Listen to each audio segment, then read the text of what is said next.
poin-poin ini tuh kita bold aja nggak sih? Soalnya kan ini poin penting, jadi biar audiens tahu gitu loh. Betul nggak sih? Tapi kalau nanti ini di vote, bakalan sempit gak sih ke gambarnya? Ya juga sih. Menurut kamu gimana, Sus? Sus, Ya kenapa? kamu kenapa? Kok lemas gitu? Kamu sakit? Iya, aku kemarin habis dari dokter. Terus aku didiagnosis anemia. Anemia. Anemia merupakan kondisi di mana kadar hemoglobin dalam darah kurang dari batas normal, yang mana batas normal untuk laki-laki yaitu kurang dari 13 gram per desiliter. Dan untuk perempuan yaitu dikatakan anemia apabila kurang dari 12 gram per desiliter. Nah, hemoglobin ini merupakan protein dalam sel darah merah yang berfungsi untuk mengangkut oksigen ke seluruh tubuh dari paru-paru. Fungsi oksigen itu sangat krusial sekali teman-teman, yang mana fungsi oksigen ini adalah sebagai salah satunya untuk pembentukan ATP.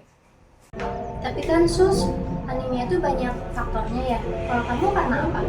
Kalau kata dokter aku kemarin sih, aku tuh anemianya karena defisiensi besi.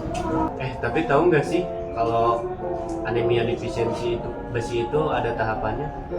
Terdapat 3 tahapan dalam anemia defisiensi besi. Yang pertama yaitu tahapan prelaten. Tahapan prelaten ataupun depresi besi merupakan kondisi di mana cadangan besi mulai menurun, yang dikarenakan asupan zat gizinya berkurang. Yang kedua karena penyerapan zat besinya terganggu, dan yang ketiga adalah karena pendarahan. Kondisi pada tahapan ini cadangan besi mulai menurun, tetapi penyediaan zat besi dalam eritropoiesis masih cukup. Yang kedua yaitu tahapan laten. Pada tahapan ini hemoglobin masih dalam batas normal, namun terjadi gangguan pada eritropoiesis. Pada tahapan ini juga terjadi penurunan pada ferritin, serum besi, dan retikulosit. Yang ketiga ataupun yang terakhir yaitu tahapan defisiensi besi. Pada tahapan ini hemoglobin, saturasi transferin darah, dan juga gambaran eritrosit menjadi hipokromik. Hipokromik merupakan kondisi di mana sel darah merah menjadi berwarna pucat atau kekurangan hemoglobin. Maka terjadilah gejala seperti sakit kepala, badan lemah, dan juga tampak pucat. Juga kan kemarin itu udah dikasih tahu ya sama dokter, karena aku sempat itu uang, jadinya nggak makan lagi. Nah, kira-kira ada nggak sih makanan yang bisa menangani dari anemia defisiensi besi? Anemia defisiensi besi. Berarti zat besi ini kan tentunya zat besi dong. Tapi tahu nggak kalian pas kemarin mata kuliah metabolisme zat gizi itu kan ada tuh selain zat besi ada vitamin C yang membantu penyerapan zat besi, terus ada juga vitamin B9 yang menjadi penyusun komponen dalam pembentukan sel darah merah, terus sama vitamin B12 yang menjadi koenzim dalam pembentukan sel darah merah.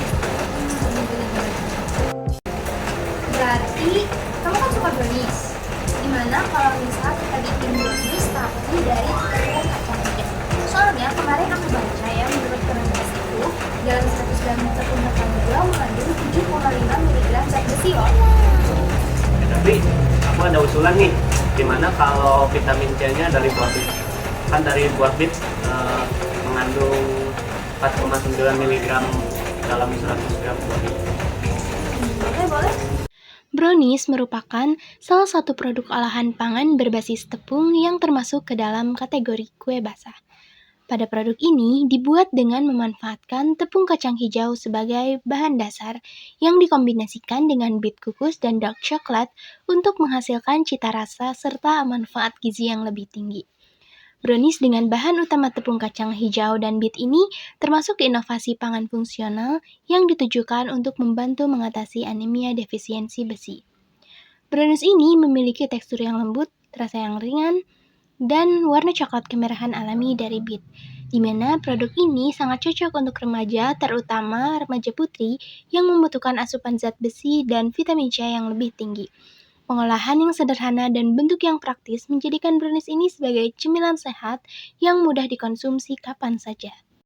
Untuk teknik pengolahannya yaitu siapkan bahan yaitu kukus bit hingga lunak lalu haluskan, lelehkan dark coklat lalu campur bahan basah yaitu kocok telur, gula kelapa, minyak kelapa, dan bit halus sampai rata. Lalu tambahkan coklat leleh ke campuran bahan basah, aduk hingga homogen. Lalu campur bahan kering, ayak tepung kacang hijau, baking powder, dan garam. Lalu gabungkan semua bahan dan aduk rata menggunakan spatula. Setelah itu, tuang ke loyang yang telah diolesi minyak dan dialasi kertas roti. Lalu panggang di oven suhu 170 derajat Celcius selama kurang lebih 30 menit atau hingga matang. Setelah itu dinginkan lalu potong sesuai selera.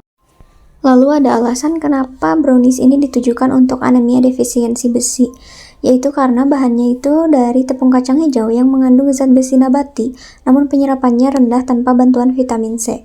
Lalu buah bit kaya vitamin C yang membantu meningkatkan penyerapan zat besi non-hem dari tumbuhan. Nah, jadi penggabungan dua bahan ini menciptakan sinergi yaitu zat besi dari kacang hijau dan vitamin C dari bit, yaitu untuk penyerapan zat besi yang lebih optimal. Jadi ini cocok untuk individu yang mengalami anemia karena kekurangan asupan vitamin C, seperti remaja putri atau lansia yang asupan buahnya kurang. Berikut adalah interaksi zat gizi yang ada dalam produk makanan yang kami tawarkan, yaitu yang pertama adalah zinc dengan Fe. Zinc dan zat besi dapat bersaing dalam penyerapan di usus karena keduanya menggunakan transporter yang sama, yaitu divalent metal transporter 1. Namun, penelitian menunjukkan bahwa meskipun terdapat kompetisi, DMT1 bukanlah satu-satunya jalur penyerapan zinc, sehingga efek antagonistiknya terhadap penyerapan zat besi mungkin terbatas. Selanjutnya, interaksi vitamin C dengan Fe. Vitamin C dapat meningkatkan penyerapan zat besi bila dikonsumsi pada waktu bersamaan, karena vitamin C akan mengubah zat besi dari bentuk Fe menjadi bentuk Fe. Bentuk Fe inilah yang lebih mudah diserap.